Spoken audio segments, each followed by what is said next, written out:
Go. Lubinaka, everyone. My name is Malika Sobey, and I have the pleasure of hosting this session on environmental governance.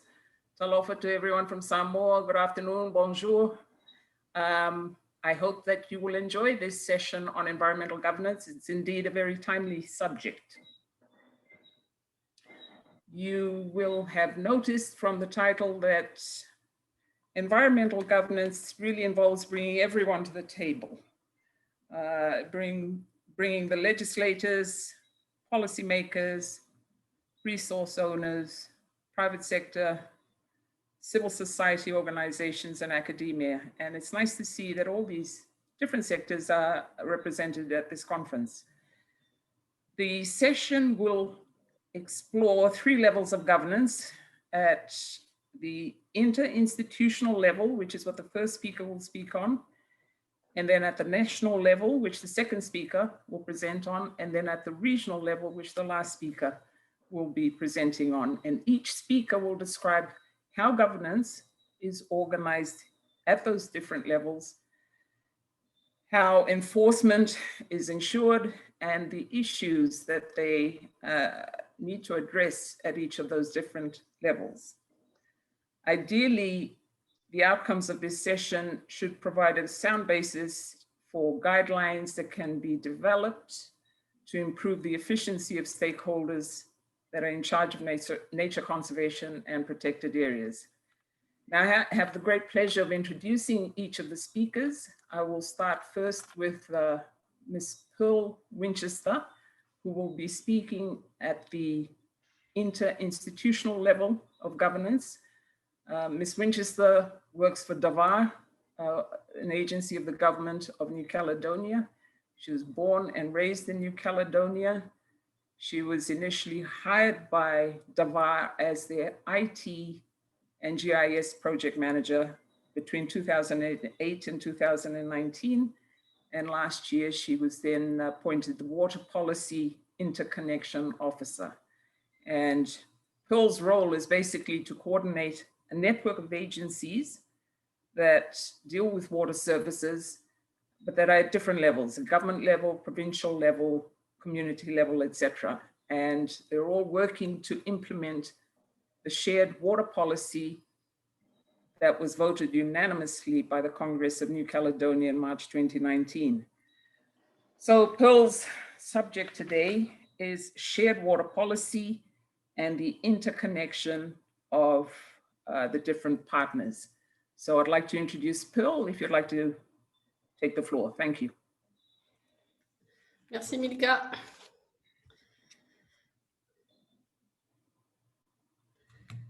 So, yeah, my presentation, I don't know if you can see it.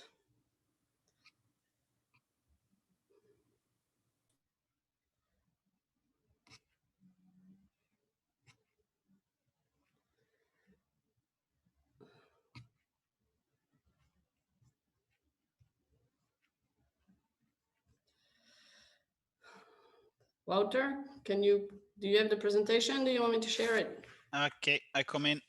Yeah, please. Yeah.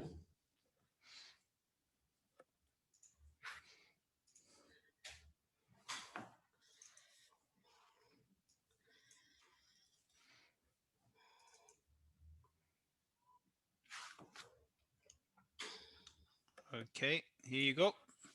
Thanks. So, bonjour tout le monde. Je vous parle de la Nouvelle-Calédonie. Et je vais vous parler de la politique de l'eau partagée et de la mission interservices de l'eau.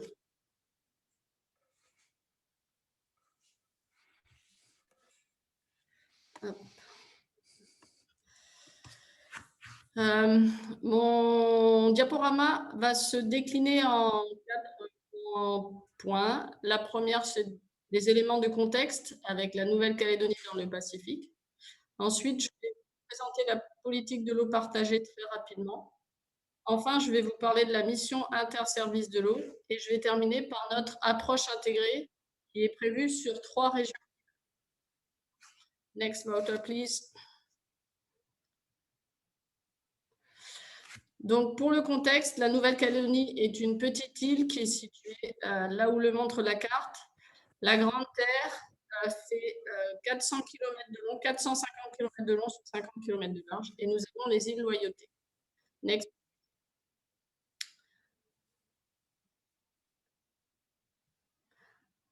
Nous avons un fort contraste en Nouvelle-Calédonie au niveau de la précipitation.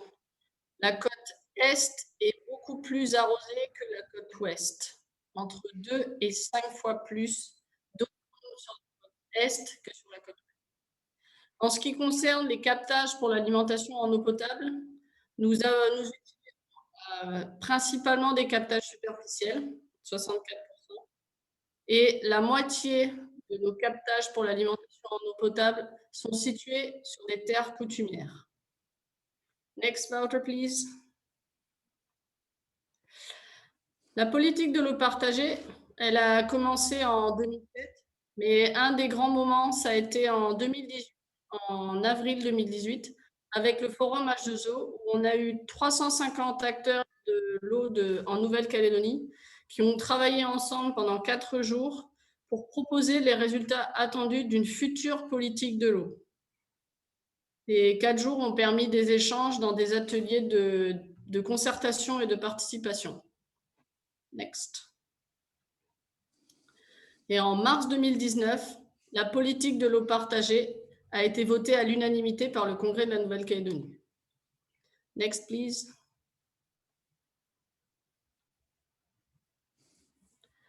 Cette politique de l'eau partagée comprend un diagnostic et surtout un plan d'action composé de 700 actions. Les 700 actions sont divisées en 6 objectifs stratégiques que vous voyez sur la gauche, 4 objectifs transversaux que vous voyez sur la droite. L'objectif de notre schéma d'orientation pour la politique de l'eau partagée est de rétablir l'équilibre entre les Calédoniens, notre santé, notre économie, nos modes de vie, notre culture, avec l'eau et avec l'environnement.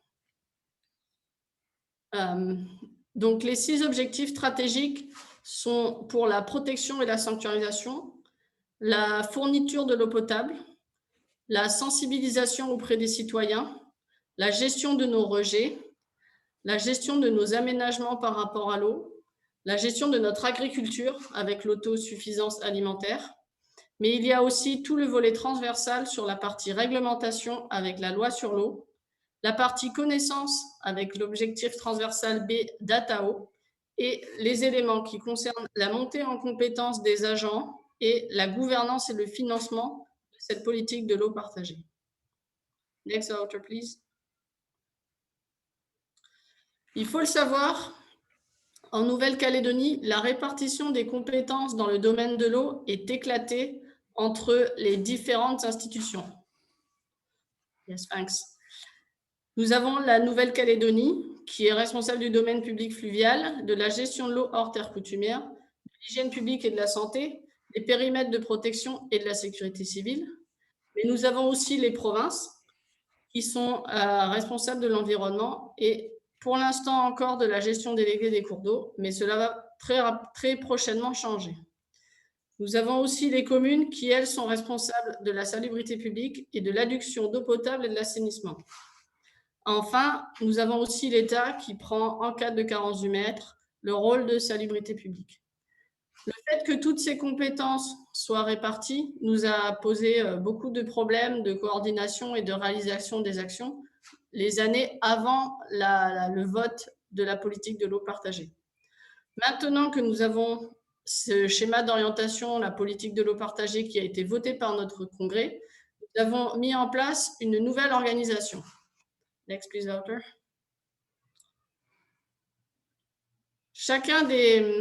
Chacune des institutions conserve ses compétences, mais maintenant, les directions et les agents administratifs travaillent en groupe de travail qui sont ceux qui sont issus de la politique de l'eau partagée.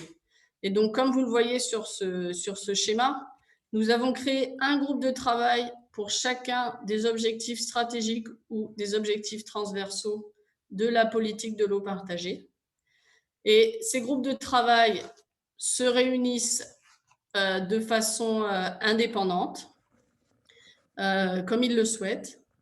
Ensuite, il y a quand même une animation globale de cette mission interservice de l'eau avec un animateur. Donc, comme vous le voyez dans le petit coin en haut à gauche, cet animateur, c'est moi. Aujourd'hui, ce rôle d'animateur est financé par le projet Protège, projet européen 11e FED, 11e Fonds européen de développement. Et donc, mon rôle est de réussir à coordonner les actions de ces différents groupes. Donc, en organisant des réunions des animateurs de chacun des groupes à échéance régulière, afin que les actions qui ont lieu dans les différents groupes puissent s'échanger. Nous avons aussi moyen de réunir un comité de direction pour prendre des grandes décisions. Et nous avons aussi un comité de l'eau. Donc, le rôle du comité de l'eau, c'est un comité politique qui rassemble les élus des institutions dont j'ai parlé avant et dont le rôle est de prioriser ou de sélectionner les scénarios qui ont été discutés dans les différents groupes de travail par les agents administratifs de chacune des collectivités. Nous organisons environ une fois par an, au moins une fois par an, un forum de l'eau. Cette année, pour 2020, il a été décalé à cause du Covid. Il aura lieu en 2021. Ce forum de l'eau, c'est l'occasion pour la mission interservice de l'eau de venir partager avec les acteurs de l'eau de la Nouvelle-Calédonie les avancées dans les actions et discuter ensemble des solutions que il faut noter aussi dans le petit dessin, la partie en bas à droite, que nous avons créé des groupes de travail pour des régions pilotes. La Nouvelle-Calédonie compte 33 communes et nous avons sélectionné, la mission interservice de l'eau a sélectionné 3 régions pilotes pour commencer le travail sur le terrain.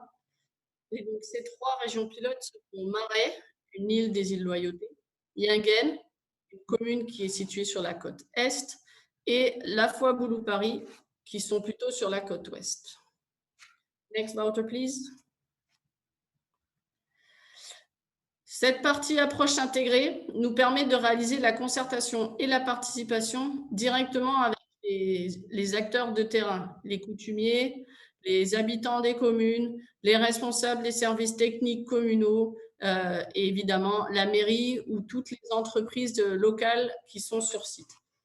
Et donc, dans ces 3 régions pilotes, qu'on a choisies suivant les critères qui sont indiqués ici, notre rôle est de proposer avec eux des actions concrètes et qui sont adaptées au terrain, et du coup de prioriser de façon concertée les actions qui sont réalisées, les opérations qui sont réalisées. Next, please. Ah, that's it. C'est comme ça que nous sommes organisés. Merci à tous.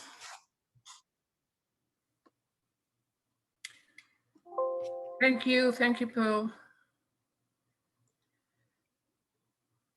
Thank you very much, Pearl. I think we have a bit of a technical difficulty though, because we were hearing both languages simultaneously, and it was quite difficult to hear the English translation over the French. For those that are bilingual, not a problem, but for some of us, we were struggling to hear the English translation independently. So perhaps we can ask the technical team to sort that out before Victor's presentation, because Victor will also be presenting in French, although his slides will be in English. But in the meantime, we'll go on to the second speaker, who's Esther Chu Xing. Esther is well known in this region. She's worked for SPREP for quite a long time. She's currently the director of the Environmental Monitoring and Governance Program of SPREP. She's been working for SPREP for 10 years, starting in 2010 as the biodiversity advisor responsible for leading and coordinating SPREP's work on the CBD, the 9th Pacific Islands Conference for Nature Conservation and Protected Areas, the Framework for Nature Conservation and Protected Areas 2014 to 2020, and the Pacific Islands Roundtable for Nature Conservation. In her current role as director, she provides strategic leadership and policy guidance to support SPREP member countries develop and implement robust frameworks and processes to improve environmental governance, planning, monitoring, and reporting. Esther is speaking today on the role of EIA, and her subject of a presentation is the role of the environmental impact assessment process in achieving sustainable development, Article 16 of the Nouméa Convention. Esther, over to you. Thank you. Thank you, Melika Talafalava, to all participants. And as Melika has introduced my topic for today, I'll be looking at the role of EIA in achieving sustainable development, specifically looking at Article 16 of the Nouméa Convention. Now I'm going to share my screen now.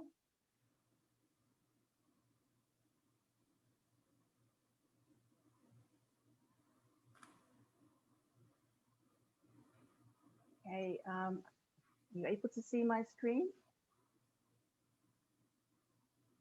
Yes, thank you. Thank you. Yes.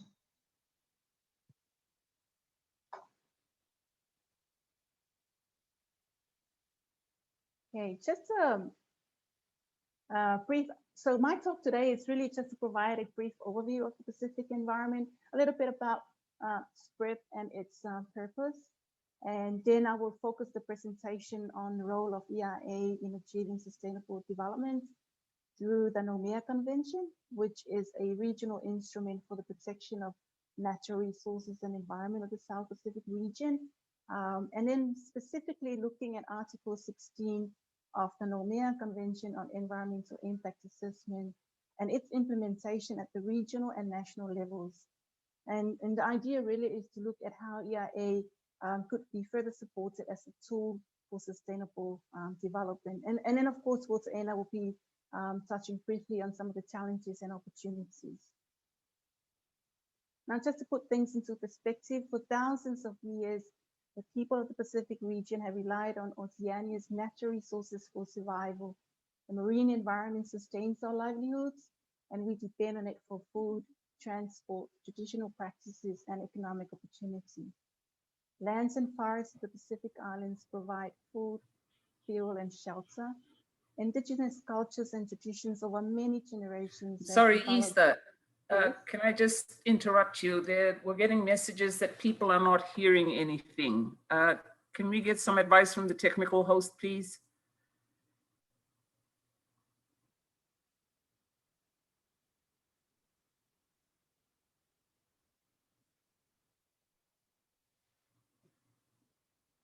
Thank you. Esther, could you please speak a bit louder? Okay, is that loud enough?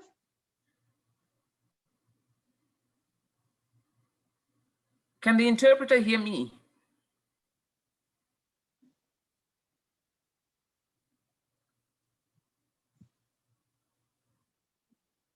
Okay, thank you, thanks. All right, shall we try it again? Esther, just okay. Please. All right, Yeah, thank you. Yeah, we'll start again. So for thousands of years, the people of the Pacific region have relied on Oceania's natural resources for survival. And the marine environment sustains our livelihoods, and we depend on it for food, transport, traditional practices, and economic opportunity. Lands and forests of the Pacific Islands provide food, fuel, and shelter. Indigenous cultures and traditions over many generations have developed a rich heritage of stewardship over natural capital, of traditional management practices, and of knowledge. Now, due to the limited land areas that there's also been a long history of ecosystem modification and species extinction across the Pacific Islands. Now, this trend has accelerated with modern development pressures, which are increasingly impacting on island ecosystems. Pacific habitats and species face threats from proposed deep sea mining, coastal development, invasive species, overfishing, destructive fishing, marine pollution, ocean acidification, and climate change with the impacts of higher temperatures, sea level rise, and increased risk of storm damage. Waste and pollution generated from an increasingly consumer-based way of life puts ecosystems and human well-being at risk. To address environmental issues in the region, Pacific Island governments and administrations saw the need for SPREP to serve as the conduits for concerted environmental action at the regional level.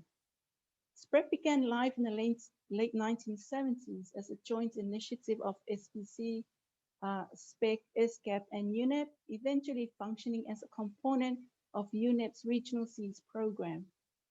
The program received further impetus as a result of the 1982 Conference on the Human Environment in the South Pacific. Following a period of expansion and long deliberations, SPREP left SPC in Nomea in 1992 and relocated to Samoa. And it achieved autonomy as an independent intergovernmental organization with the signing of the agreement establishing SPREP in Apia on 16 of June 1993.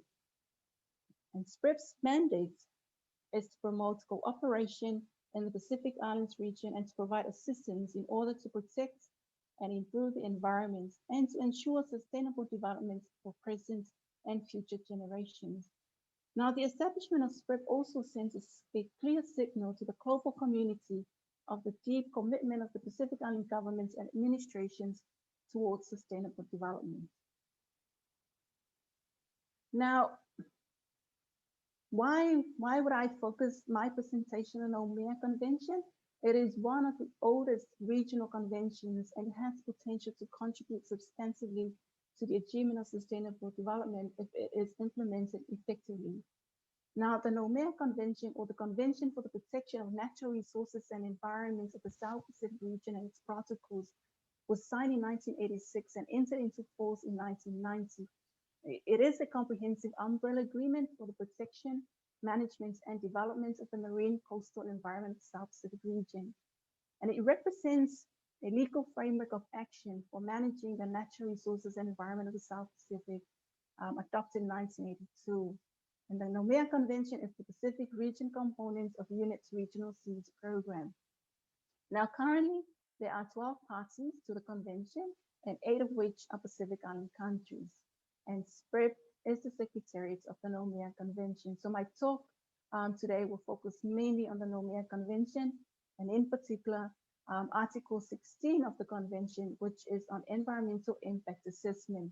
Now on the slide, it's a description of the Article 16 on environmental impact assessment. And I'd like to read out the first part of it, which says the parties agree to develop and maintain, with the assistance of competent global, regional, and sub-regional organizations as requested, technical guidelines and legislation, giving adequate emphasis to environmental and social factors to facilitate balanced development of their natural resources and planning their major projects which might affect the marine environment in such a way as to prevent or minimize harmful impacts on the convention area. Now, as the moderator, Milika, alluded to in her introduction to this session, part of it is looking at technical guidelines and legislations as part of environmental governance in the Pacific. So I'll skip that one and go straight into the next slide. And so the question we ask ourselves, so how can EIA contribute to sustainable development within the context of Article 16 of the Nomea Convention? EIA is a proactive planning and decision-making process that is used to identify, predict, and assess the impacts associated with individual development projects before implementation. In other words, before project construction and operation commences. Effectively, EIA addresses both the negative and positive impacts that a development can have on the environment.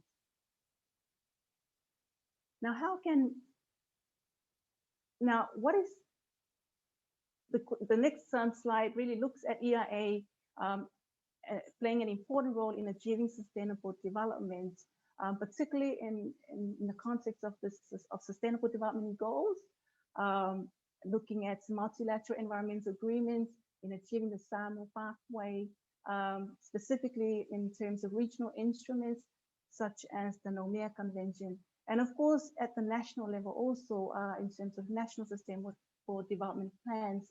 So it's really a tool, a planning tool that assists countries to ensure environmental considerations are well integrated and considering all the planning processes within governments and at the national level, but also where it contributes to the achievements of some of the regional and international agreements.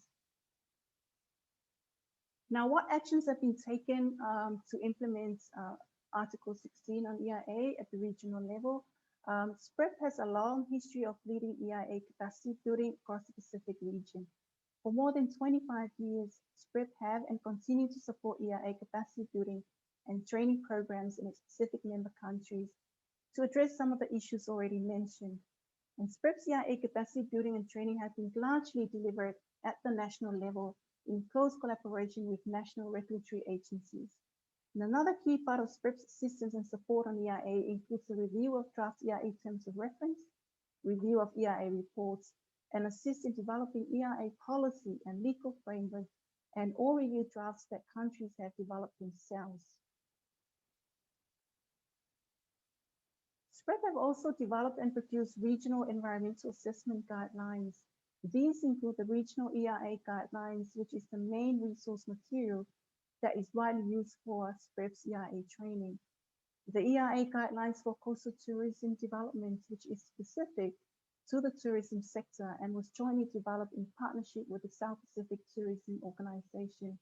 And the third one is the Strategic Environmental Assessment Guidelines, which was recently launched in October this year, which aims at ensuring environmental considerations are addressed and integrated at the policy, program, and planning levels.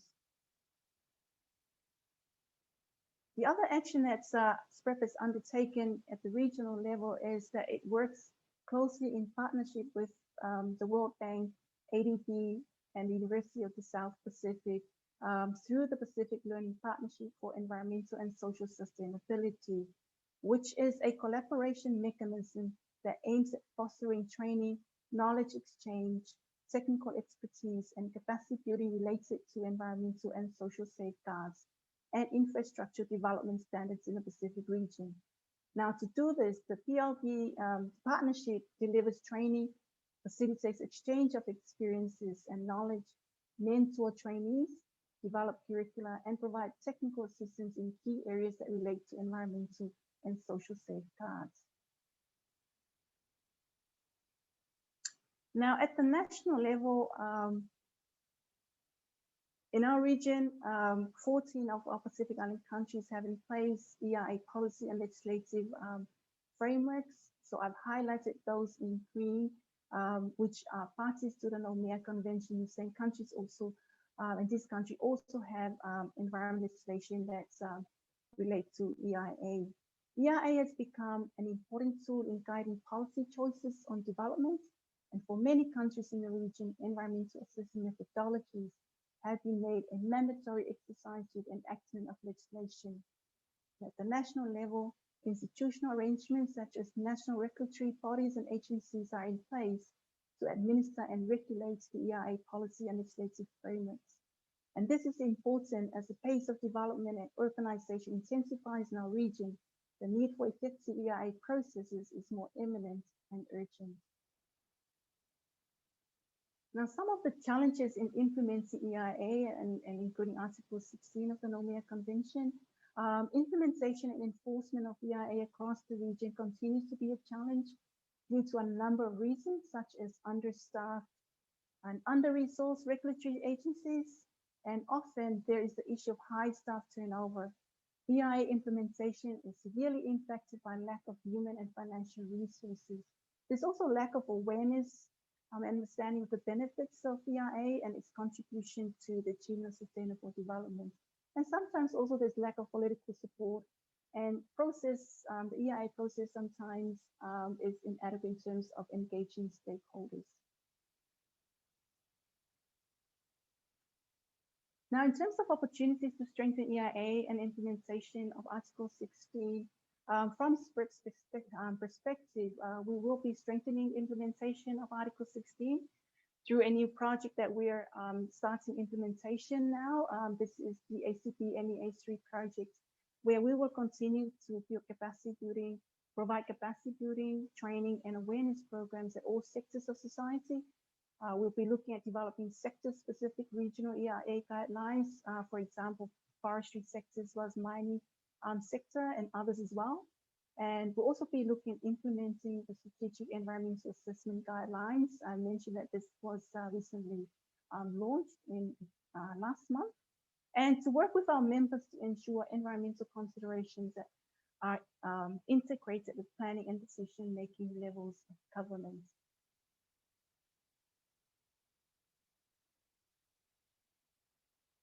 And so there's a lot of work to do, but it's just a very brief overview for you in terms of the role of EIA in achieving sustainable development in our region and looking at the Umeå Convention on environmental impact assessment. Thank you, Melika.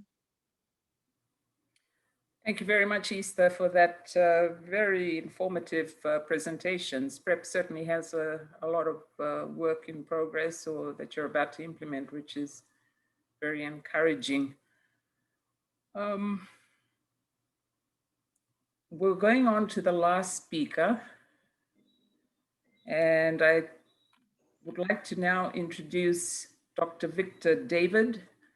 Dr. David has a Doctor of Law in Social Sciences degree and currently works as a research fellow at the IIRD Center in Umeå in New Caledonia, up until last week, that is, because last week he was then transferred to Martinique. So he's actually presenting this afternoon from Martinique in the French West Indies, where he is posted for the next 2 years. Victor's research activities and expertise focus on the evolution of environmental law, rights of nature, law and political strategies for climate change adaptation. Victor's worked on the legal protection of environmentally displaced peoples in Oceania and on the geopolitics of the South Pacific. He is the scientific coordinator of research of a research project in support of the participatory development of the Environmental Code of the Loyalty Islands province in New Caledonia. And he leads a feasibility study for the recognition of the Pacific Ocean as a legal entity with rights of our own. And this afternoon, Victor will be speaking on raising the ocean's level, a plea for holistic regional governance of a legal entity. Over to you, Victor, and thank you very much for making this effort. I know it's well past bedtime in Martinique. Thank you. Thank you very much, Milka, and thanks for the organizers of this conference of giving me the opportunity to present this talk on the Rights of the Pacific Ocean project. I'll try to share my screen. Yes.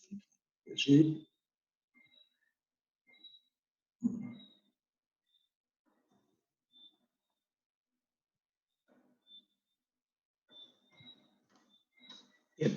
Is it okay? Can you see the? Can everyone see the slide? Yes, thank you. Thanks, Victor. We can. Okay, good. Okay, good. That's great. As I said, I'll speak in French, and the slides will be in English. Alors, bonjour à tous. Donc, effectivement, j'ai choisi de présenter, de faire ma présentation en français, et je l'ai intitulé donc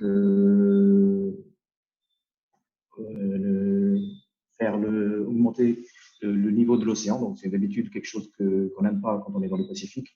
La montée des eaux, c'est quelque chose qui fait peur. Pourtant, c'est bien. C'est pas de cette montée-là dont il s'agit, mais de faire monter le niveau de l'océan sur le plan juridique, évidemment. Alors, quelques préalables.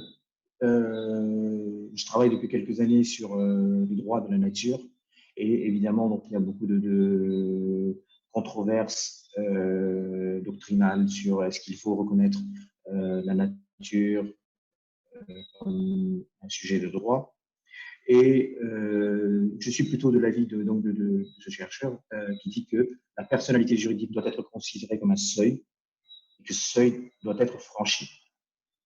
Voilà, donc ça, il faut le garder en tête un peu pour savoir quelle est à la fois ma motivation et quelle est ma philosophie par rapport au droit de la nature. Alors, pour présenter, pour faire schématiquement, j'ai choisi 3 questions. Donc, pourquoi reconnaître des droits, comment on peut le faire et qu'est-ce qu'il y aurait, quel serait le contenu finalement de cet océan Pacifique, le sujet de droit. Alors, je voulais aussi attirer votre attention sur le fait que ce travail s'inscrit dans le cadre d'un engagement volontaire de l'IRD, donc l'institut pour lequel je travaille, donc auprès de la Conférence des Nations Unies sur l'océan. Donc, il s'agit de faire depuis 2017 une étude de faisabilité sur les droits de l'océan Pacifique comme sujet de droit. Et puis, on a eu l'occasion de faire des propositions en juin dernier, en juin 2019, à l'occasion donc de 3 journées d'atelier qui s'appelaient la biodiversité en Océanie. Et donc, la 3e partie de cet atelier était consacrée aux droits de l'environnement et différents aspects des droits de l'environnement. Et parmi les 2 derniers messages clés qui ont été proposés notamment aux dirigeants du Pacifique, c'est à la fois donc de promouvoir les droits de la nature comme instrument de protection de la biodiversité dans la nature, pour tenir compte des relations homme-nature propres aux Océaniens et à d'autres peuples autochtones dans le monde. Et puis, on a introduit aussi ce projet de reconnaître l'océan Pacifique comme une entité juridique de manière à progresser dans la protection de l'océan. Alors, le contexte international juridique est bien sûr celui de la Convention des Nations Unies sur les droits de la mer, convention de Montego Bay. Alors, tout le monde le sait ou pas, cette convention est le résultat de très longues négociations et de compromis qui ont été faits sur quasiment 3 décennies. Donc, les négociations, il y a eu plusieurs conventions, enfin plusieurs tentatives de parvenir à cet accord qui a finalement eu lieu en 1982. Et puis, il y a eu toute une série de conventions sur les mers régionales, donc, comme celle de Nouméa d'ailleurs, donc on entend beaucoup parler Easter. Et puis, plus récemment, je dirais, donc, les objectifs de développement durable adoptés par les Nations Unies en 2015 pour aller jusqu'en 2030. Donc, et dans ces ODD, il y a l'objectif 14, comme vous le savez, qui porte spécifiquement donc, sur la vie aquatique. Alors, pourquoi travailler sur les droits de l'océan? Pourquoi envisager qu'on puisse reconnaître l'océan Pacifique comme sujet de droit? Donc, il y a plusieurs raisons à ça, que je vais rapidement vous énoncer. Alors, tout le monde, je crois, aujourd'hui est d'accord sur le fait que l'océan Pacifique est vulnérable, l'océan Pacifique est menacé par toutes sortes d'impacts, qu'il s'agisse de pollution, qu'il s'agisse de l'acidification due au changement climatique lui-même d'origine anthropique. Il y a tout ce qui est surpêche ou pêche illégale, les risques d'activités minières sous-marines qui ne sont pas encore complètement encadrées. Et puis, il y a aussi toutes ces opérations de planification spatiale marine, y compris avec des aires marines protégées, XXL, etc. Donc, je considère, moi, donc, comme pas nécessairement positif pour l'océan. Parce que, quelle est mon approche? C'est de dire que malgré, notamment, je vous parlais tout à l'heure de doctrine, ce que disent les différents auteurs juridiques, juristes, eh bien, malgré des progrès qui ont été accomplis ces 50 dernières années, notamment depuis la conférence de 1972 de Stockholm, eh bien, le droit de l'environnement, le cadre juridique en matière d'environnement n'a pas beaucoup aidé l'océan. Quand on voit les résultats aujourd'hui ou les impacts aujourd'hui et la vulnérabilité de l'océan et des populations qui en vivent de manière traditionnelle, eh bien, on ne peut pas considérer que le cadre juridique actuel est suffisant. parce qu'ils ne considèrent pas l'océan comme une unité indivisible, parce que c'est le propre même de l'espace marin, en tout cas c'est mon proche, et aussi dans beaucoup de peuples océaniens. Mais au contraire, donc, je le disais, on divise l'océan, l'espace maritime, en différentes zones selon l'éloignement de la côte, avec des droits qui s'appliquent sur ces espaces-là. Et puis, y compris, donc, on a des couches de la colonne d'eau qui sont, je veux dire, la science en appui, sont créées de manière artificielle, évidemment. Donc, et tout ça, ça contribue pardon, à un saucissonnage de l'océan. Et, et effectivement, donc, le droit actuel, le cadre juridique actuel, dans la quasi-totalité des pays, y compris océaniens, d'une manière générale, et notamment le droit international de la mer, eh bien, ne considère pas la vision des océaniens en matière de parenté avec l'océan, de proximité avec l'océan, et au contraire, on est dans des relations homme-nature où l'homme domine la nature et donc l'océan n'est que ressource. Et puis, un dernier point, c'est effectivement le droit actuel, le cadre juridique actuel est fondé sur la souveraineté individuelle de chaque État qui se trouve dans le Pacifique. Et donc, cette souveraineté est souvent une limite à une protection efficace et effective de l'environnement et de l'environnement marin. Alors, c'est un chercheur, un écologiste néo-zélandais le dit beaucoup mieux que moi, donc j'ai choisi de les citer.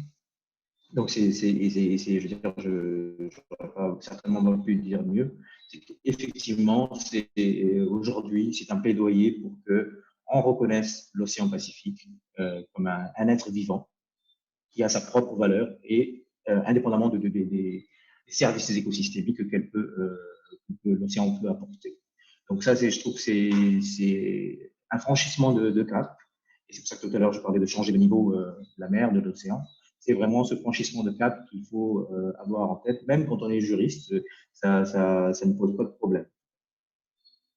Et puis, on a d'autres avocats, si je puis dire, des droits de la nature. Le Premier ministre des îles Cook, il y a 2 ans, lorsqu'il s'est adressé à la conférence des Nations Unies, a clairement évoqué le besoin de se battre pour les droits de l'océan.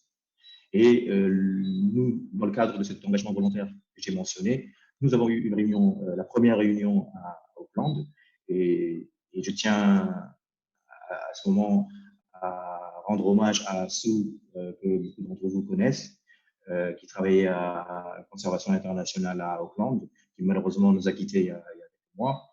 Sue était une passionnée de l'océan, une grande défenseresse de cette kinship avec l'océan. Et je voulais lui rendre hommage ce soir. Ensuite, effectivement, je pense que reconnaître l'océan Pacifique en tant que personne juridique, en tant qu'entité juridique, eh bien, c'est tout à fait conforme avec effectivement les cultures océaniennes. Et on fait ce choix, donc, c'est un choix moral qu'on assume, de dire qu'il serait temps que l'océan Pacifique soit considéré comme une entité juridique, d'abord par les peuples océaniens eux-mêmes, bien sûr, et par évidemment leur leader politique. Alors, il faut effectivement adopter, à mon avis, donc à l'issue de cette étude de faisabilité, une approche régionale pour une gouvernance régionale de l'océan. Alors, nous avons là aussi, plusieurs arguments, si je puis dire. Bien sûr, dès 1972, à la conférence de Stockholm, il était question que les États se joignent de manière régionale pour concerter leur politique, etc. Parce que l'océan forme une entité naturelle et un tout intégré. Donc, il ne s'agit pas de saucissonner justement l'espace maritime. Prenons le cas de ce fameux traité qui est en cours de négociation aux États-Unis, aux Nations Unies, sur la biodiversité au-delà des juridictions nationales. Et donc, on commence à faire la distinction entre une biodiversité qui serait dans les eaux sous souveraineté nationale et une biodiversité qui serait en dehors de ces eaux sous souveraineté. Si vous regardez la petite carte à gauche, en haut à gauche, eh bien, les zones en bleu sont les zones sous souveraineté. Elles incluent les fameuses ZEE. Et puis le reste en gris, donc c'est le Areas Beyond National Jurisdiction. Donc, et là, c'est le vide juridique. On ne peut pas appliquer, d'après les tenants de cette démarche, c'est-à-dire considérer la biodiversité différemment selon l'endroit où elle se trouve. Alors, nous, on pense que là aussi, c'est peut-être pas la bonne solution, parce qu'il s'agit toujours d'un seul et même océan, et la vie dans l'océan, elle a les mêmes droits qu'elle se trouve dans une eau de nationalité, si je puis dire, tongienne, ou qu'elle se trouve dans une eau de nationalité néo-zélandaise ou aux îles Marshall. Donc ça, je trouve que c'est dommage de accorder à la biodiversité une nationalité et de la traiter différemment de manière juridique, je parle. Et donc c'est pour cela que, d'autant plus que dans la fameuse convention de Nouméa de 1986, cette connectivité de l'océan est bien présente, parce qu'on dit que les parties à la convention devront faire attention à ce qui se passe en dehors de l'espace concerné par la convention elle-même. Donc, ça veut bien dire que voilà, on ne va pas les faire dehors, ce qu'on ne fait pas à l'intérieur de l'espace concerné par la convention de Nouméa. Donc, cette connectivité, etc., nous amène à penser en un seul océan, donc un océan global. Alors, donc, qu'est-ce qu'on fait maintenant, puisqu'on a fait ce constat-là? Donc, pourquoi accorder des droits à l'océan? Eh bien, je pense qu'il faut franchir le seuil et puis considérer désormais l'océan comme un sujet de droit. Alors, on a pensé à la solution des droits de la nature. Donc, malheureusement, notre collègue Michel Manonnet devait faire une petite introduction vidéo, mais malheureusement, elle n'a pas eu le temps de nous l'envoyer. Donc, je ne vais pas revenir, bien sûr, en détail sur les droits de la nature. Mais sachez que, voilà, il existe depuis maintenant quelques années, une douzaine d'années, on va dire, donc un mouvement en faveur de la reconnaissance de droit à la nature. Et les Nations Unies le prennent très au sérieux parce qu'ils ont un programme qui s'appelle Harmonie avec la nature. Donc, ils ont un site dédié, vous pouvez le consulter. Et puis, les droits de la nature, donc, aujourd'hui, sont devenus possibles. On peut reconnaître la nature comme sujet de droit. Donc, il y a des exemples à travers le monde, que ce soit Pachamama en Équateur, qui est dans sa constitution, reconnaît la nature comme sujet de droit. Le fleuve Whanganui, que connaissent bien les Néo-Zélandais de manière générale. Et puis, d'autres écosystèmes naturels ont pu être reconnus comme des sujets de droit. Alors, pourquoi pas l'océan Pacifique? Je veux dire, donc, qu'est-ce qui nous empêche de franchir le pas? D'accord, donc de franchir ce seuil dont on parlait tout à l'heure, pourquoi pas l'océan Pacifique? Parce que, effectivement, je veux dire, que la personnalité juridique est une affaire purement juridique, c'est une technique juridique, c'est un artifice juridique.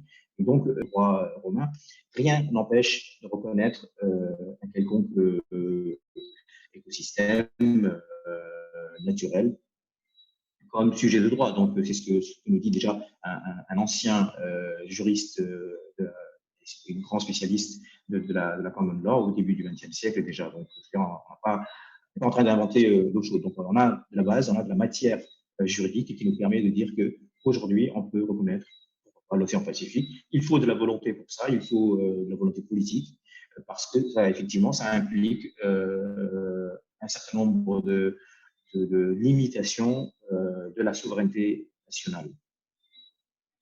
Alors, moi, je préconise donc dans nos résultats de passer par une convention régionale. Donc, soit on utilise une convention qui existe déjà, celle de Nouméa, et on lui met quelques articles dedans.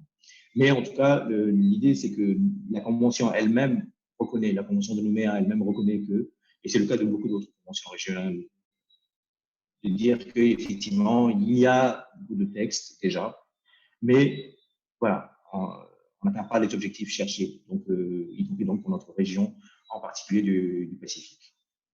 Donc, il est prévu que les parties à la Convention de Nouméa, par exemple, eh bien, travaillent ensemble pour promouvoir des nouvelles conventions, de nouveaux accords régionaux ou sous-régionaux pour mieux gérer l'environnement marin et côtier.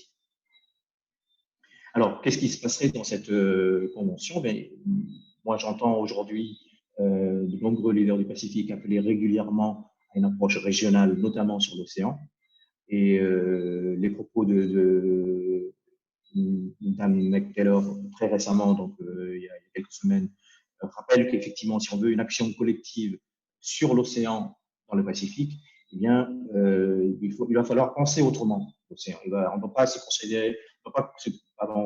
contenter de considérer que l'océan égale ressources.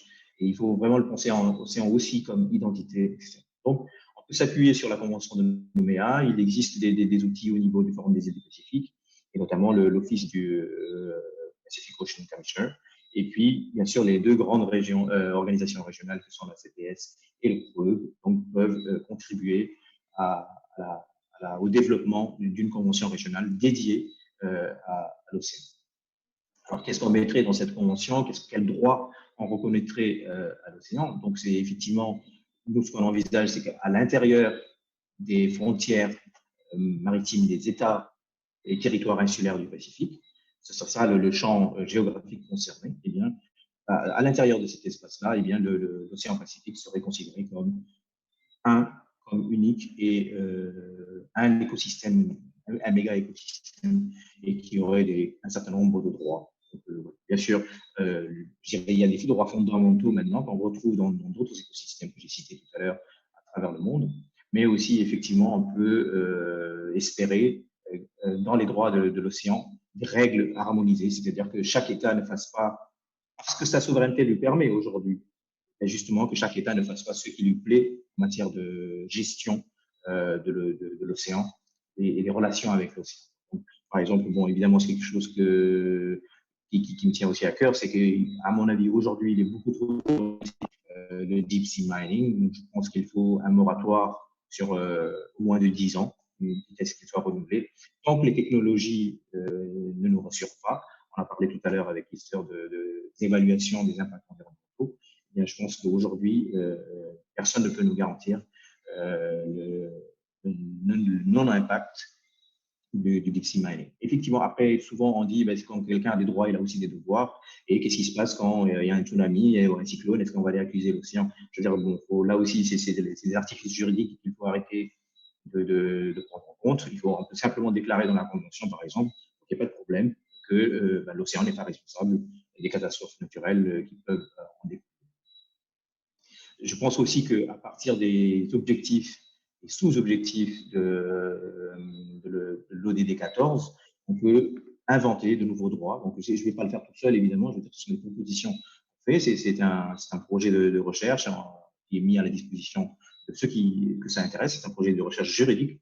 Donc, on travaille donc sur du soft law que sont les ODD. Et puis, on peut parvenir à une convention régionale qui intègre tous ces droits-là pour l'océan Pacifique.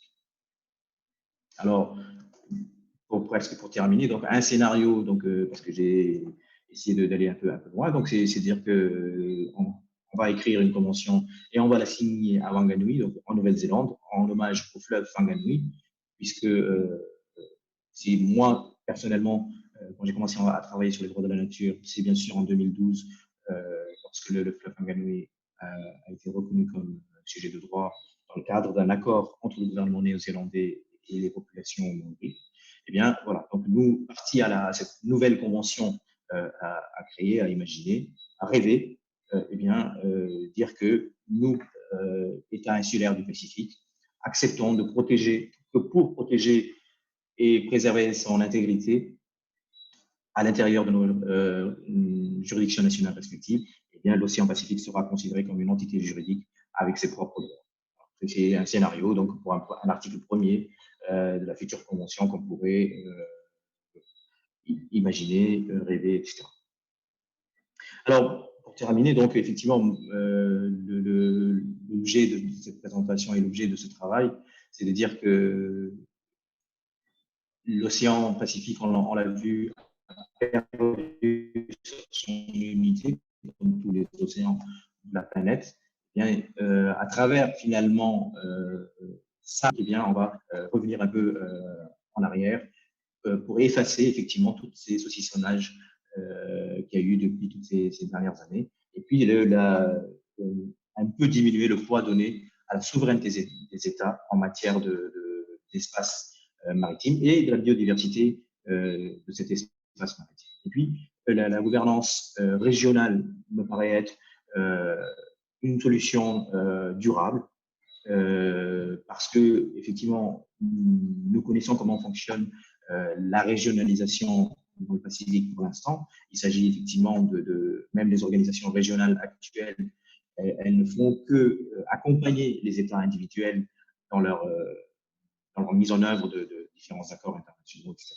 Mais il n'y a pas une volonté commune qui est appliquée par tous les États.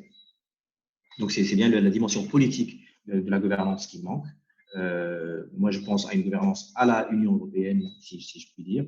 Donc, c'est un modèle extrêmement intéressant pour les États insulaires du Pacifique en termes de régionalisation et de solutions concertées pour mieux gérer nos relations avec l'océan.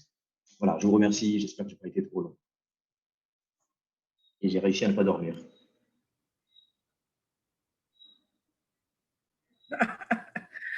Thank you very much, Victor. Thank you for that. What an interesting take on considering the Pacific Ocean as a legal person with rights and sovereignty. Thank you for that.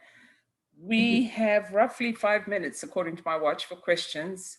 And I have a question here from Helen, who would like to ask all the panelists, but especially Victor, is a 10-year moratorium on deep sea mining sufficient to develop sufficient understanding of impacts and the means to mitigate them? No, it's so it's open to all the not. panelists. Can I ask it again? Is a 10-year moratorium on Yeah. deep sea mining sufficient to develop sufficient understanding of impacts and the means to mitigate them?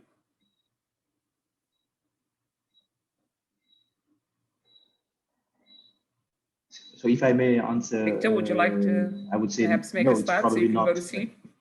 Oh. Can you hear me, Milka? Hello? Can you hear me? Yes, I can. Okay, good. So I was going to say that 10 years is probably not enough to develop new technologies, safe technologies and machineries to do deep sea mining. I'm totally aware of that. But I think we have to be pragmatic. Okay, so Victor, there's a request there if you can stop sharing the screen. Okay. From the technical host, and if perhaps you might like to answer that question, or perhaps Easter or Pearl.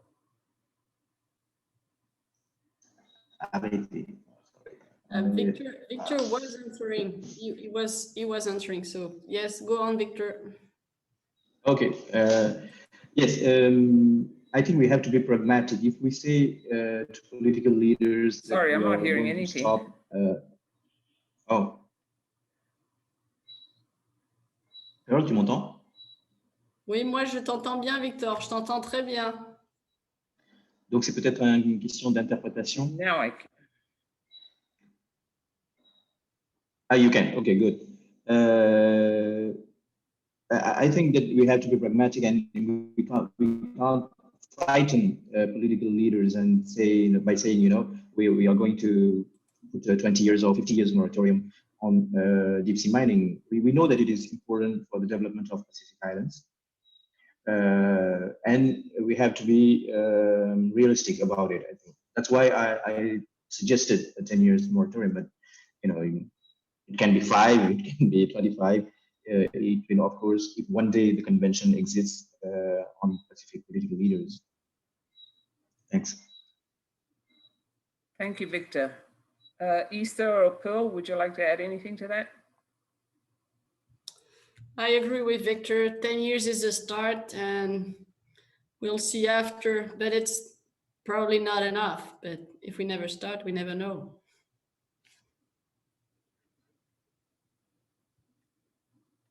Easter?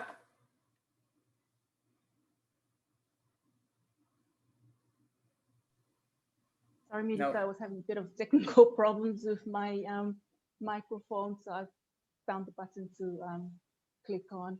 Yeah, that's an interesting question, Milika, and but I think I agree with Pearl and Victor that we have to put some time frames on the moratorium, and as a start, as a guide. But then, you know, we have to understand there's also uncertainties and the need for us to really take on a more precautionary approach to this issue. And so, yeah, it's I think it's something that's an issue that's there has to be discussions that's be ongoing on it, to be more informed of what to do and actions to take. Okay, and there's another question here for Victor. Victor, this is from Patricia Parkinson. She says, what do you think would convince the Pacific Island countries and territories to give up some degree of sovereignty in favor of a regional governance of the Pacific Ocean?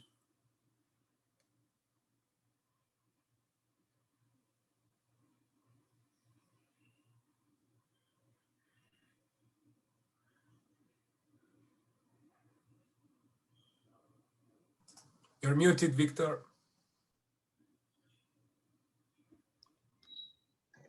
Sorry, I got the question. And what could motivate Pacific leaders? I think there are two options. One, there is, I think that Pacific Islanders should voice it. Really, if this kinship is in all their minds and all their hearts, then they should voice it and ask their political leaders to, you know, to move away a little bit from state sovereignty in favor of ocean rights. And the second point is that it's the very heart of regionalization in the Pacific. I think we have to think about how to improve regionalization in the Pacific. And I thought it was a good idea, you know, to work on the ocean as a one person, and we all Pacific leaders and state and territories, we all take care of the ocean, and together, not differently, in the same way. I mean, it's not because I'm from one nationality that I'm going to treat the Pacific Ocean in a different way. You know, authorize so much fishing, authorize this kind of mining or whatever. So all Pacific states and territories should have the same language, it's the same dialogue with the ocean, and consider the ocean as a partner and not just a resource place. So, well, the two options. Popular demand for rights of the Pacific Ocean. There are many ways to voice it. We can have social media and whatever, and of course, on a more geopolitical sphere, think of regionalization in a different. I don't know if it meets your question. Thank you. Thanks very much, Victor. There's a session on deep sea mining tomorrow for everyone to note, and you're welcome to join that session. Unfortunately, I'm going to have to bring this session to an end, much as would like to field some more questions, but I'd like to take this opportunity to thank Pearl, Easter, and Victor. Again, thank you very much for your participation, and to all the participants that joined us this afternoon, and to the technical team for putting up with all the technical problems we had. I guess because it's the first day and we're still coming to grips with some of this, but thank you all very much for attending this session. Naka. Thank you, everyone. Naka.